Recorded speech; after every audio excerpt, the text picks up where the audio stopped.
Kamusta mga idol? PBA update muna tayo.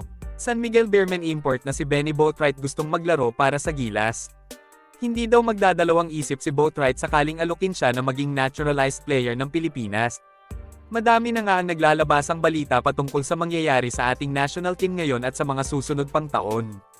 Halimbawa na nga lang dito ang suspensyon na kinakaharap ngayon ni Justin Noy P. Brownlee sa FIBA, kung saan maaari siyang bigyan ng mabigat na parusa ng FIBA dahil sa paggamit ng pinagbabawal na gamot. Maliban pa dito, medyo may katandaan na din si JB, kung saan siya ay 35 years old na mga idol.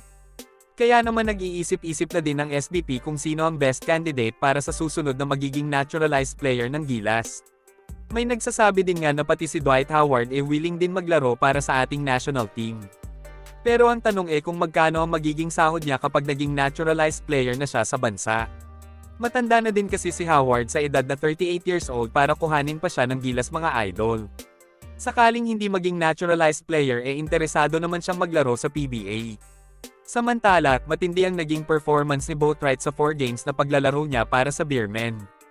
40 points at 12 rebounds per game ang nagawa niya sa loob lamang ng 4 na laro mga idol.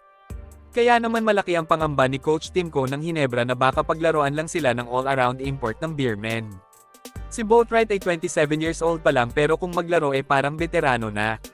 Sabi pa nga ni SMB team manager na si J. Abanilla napakabait na bata nitong si Boatwright at sa tingin niya akmang-akma daw ang laro niya sa mga international games. Maliban pa dito, malaki ang matitipid ng SBP kapag si Boatwright ang napili nilang naturalized player. Medyo mabigat din kasi yung pinasahod ng SBP kay Jordan Clarkson sa FIBA World Cup tapos hindi din naman pala mananalo diba? Samantala, bukas na maghaharap sa semifinals ang SMB at Hinebra, habang sa kabilang bracket naman ay magtatapat ang Phoenix at Magnolia. Ang Phoenix Super LPG ang nag-iisang independent team na nakapasok sa semis ng Commissioner's Cup mga idol.